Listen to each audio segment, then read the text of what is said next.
కరీంనగర్లో అన్ని రకాల వ్యవసాయ యంత్రాలు లభించే ఒకే ఒక చోటు Excel agri solutions Peddapalli bypass road Bommakal Karimnagar ఇప్పుడే సంప్రదించండి. వారిపోయింది ఇలా వాయనాడులో కూడా ఓడిపోయే పరిస్థితి.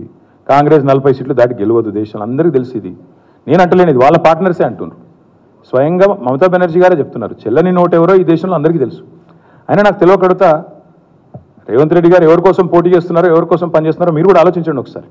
ఆయన రాహుల్ గాంధీ కోసం పనిచేస్తుండా మోడీ కోసం పనిచేస్తుండా మీరు కూడా చూడండి, జాగ్రత్తగా చూడండి. ఎవరు తప్పుపడుతున్నారు?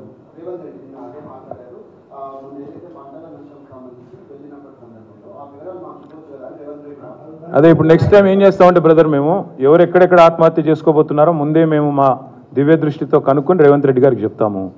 నెక్స్ట్ పంటలు ఎక్కడెక్కడ ఎండిపోబోతున్నాయో మా దివ్య దృష్టితో మేమే చూసుకొని మేమే చెప్తాము. ఆ తర్వాత రాష్ట్రంలో ఎక్కడెక్కడ ఎలాంటి ఉపద్రవాలు రాబోతున్నాయో దివ్య దృష్టితో మేమే చూసి మేము ఆయనకు చెప్తాము. మరి ఆయన ఎందుకున్నాడు? ఇంకా ఆయన ఎందుకు ముఖ్యమంత్రిగా? ఆయనకి ఇంత అధికార యంత్రాంగం ఎందుకు? 7 లక్షల ఉద్యోగులు ఎందుకు ఆయన కింద పనిచేసేది?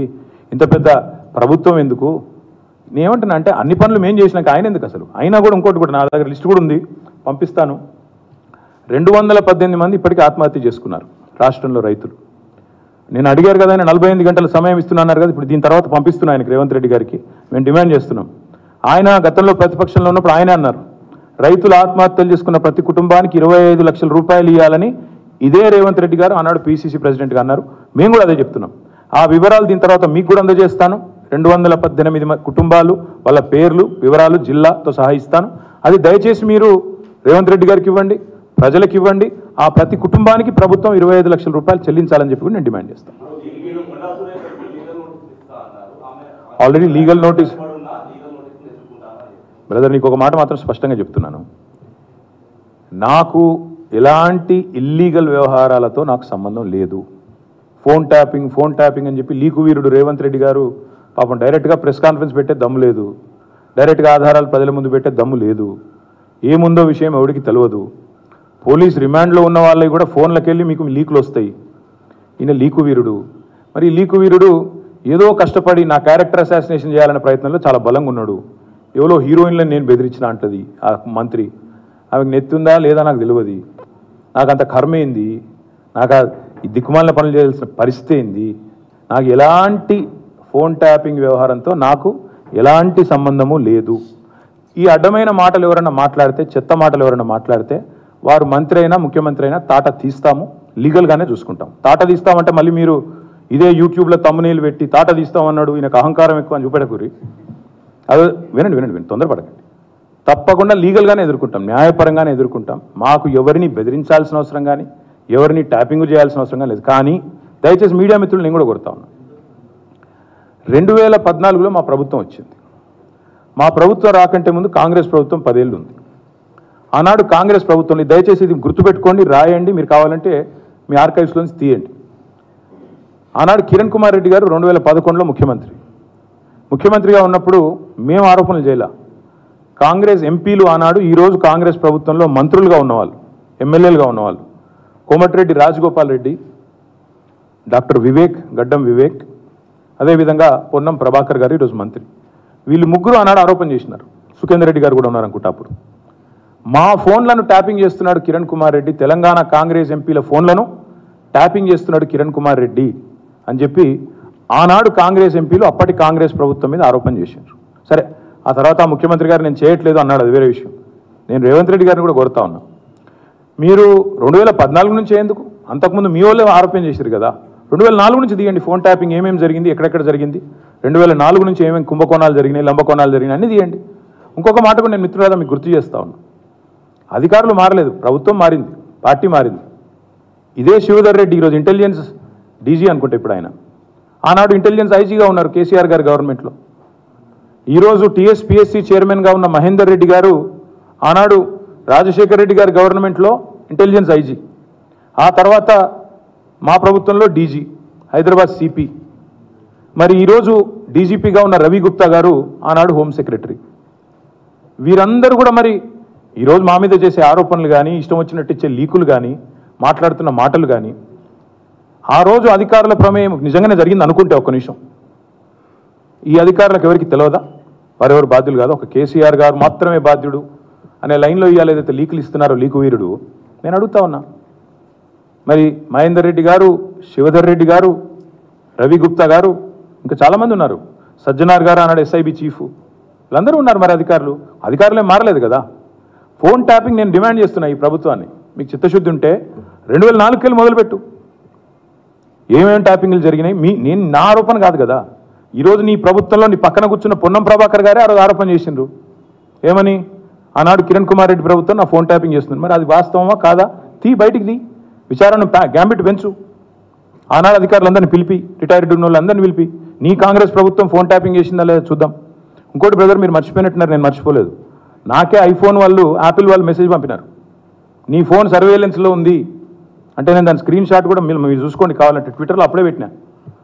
నా ఒక్కడికే రాలేదు, అసదుద్దీన్ ఓవైసీకి వచ్చింది, ఇంకా కొంతమంది మిత్రులకు ఇక్కడ తెలంగాణలో కూడా మీ ఫోన్లు సర్వేలెన్స్లో ఉన్నాయి, జాగ్రత్త, మీ ఫోను హ్యాక్ అయింది అని నాకు 2022లోనో 2023లోనో వస్తే నేను బయట కూడా పెట్టినది.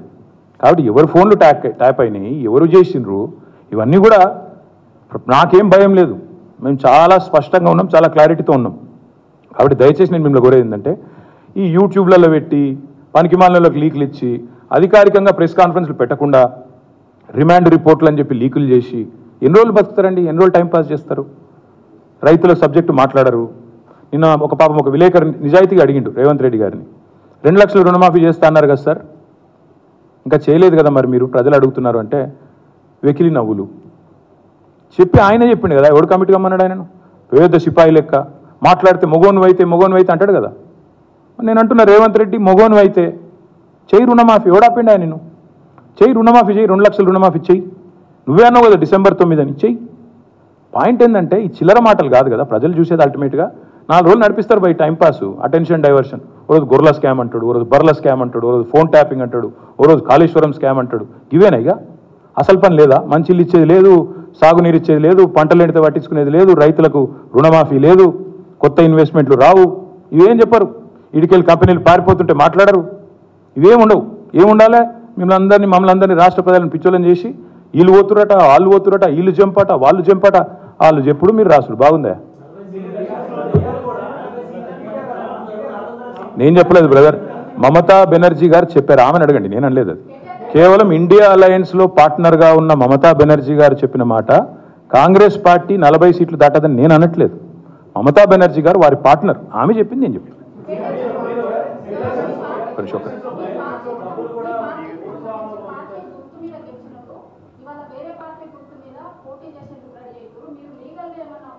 ఎస్ ఇది సుప్రీంకోర్టు తీర్పు అమ్మా, నాది నీది కాదు.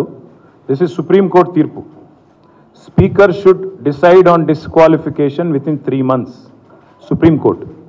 సో కడియం శ్రీహరి గారి పదవి ఊస్టింగ్ గ్యారంటీ, దానం నాగేందర్ గారి పదవి ఊస్టింగ్ గ్యారంటీ తప్పకుండా ఇద్దరి కూడా జరుగుతుంది. ఇంకెవరో కండువా వేసుకుంటారో వాళ్ళందరిది కూడా జరుగుతుంది. ఆ 2 చోట్ల ఉప ఎన్నికలు పక్కా వస్తాయి. గన్పూర్లో వస్తుంది తప్పకుండా మీకు 1000%. దాంతోపాటు మన ఖైరతాబాద్లో కూడా ఉప ఎన్నిక ఖాయం. ఇది నాది కాదు, మీకు పంపిస్తాను, చూసుకోండి, చదువుకోండి. నేను చెప్పడం కాదు ఇది.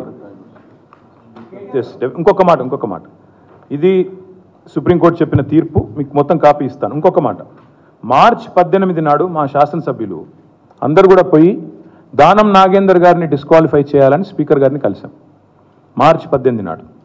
తర్వాత మళ్ళీ మొన్న ఒక 4-5 రోజుల కిందట పోయి అసెంబ్లీ సెక్రటరీ గారిని కూడా కలిసి, అసెంబ్లీ సెక్రటరీ లేక తప్పించుకుంటే ఆయన పాపం రూమ్లో దాక్కుంటే జాయింట్ సెక్రటరీకి ఆ కాగితం ఇచ్చి రిజిస్టర్ పోస్ట్ వేసి మొత్తానికి స్పీకర్ గారికి మళ్ళీ గుర్తు చేశాం. ఏమని?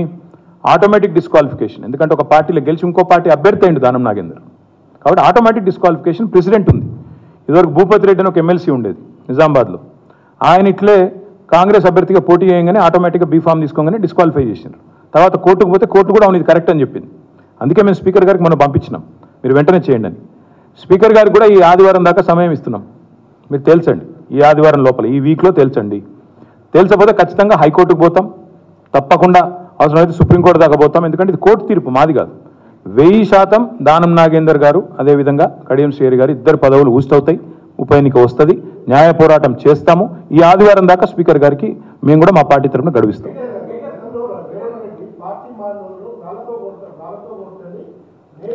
నిన్న మందకృష్ణ గారు చాలా బాగా అడిగారండి, వారికి నా అభినందనలు. మందకృష్ణ గారికి నా అభినందనలు. చాలా బాగా అడిగిండు. ఏమన్నాడు?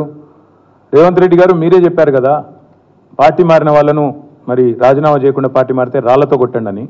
మరి నువ్వే చేర్చుకుంటున్నావు, ఇవాళ ఎవరిని కొట్టాలా? రాళ్లతో నిన్ను కొట్టాలనా కడియం శ్రేయర్ని కొట్టాలనా అని మందకృష్ణ గారు అడిగి నేనల్లా మందకృష్ణ గారు అడిగినారు. మందకృష్ణ గారికి నా హృదయపూర్వకమైన అభినందనలు.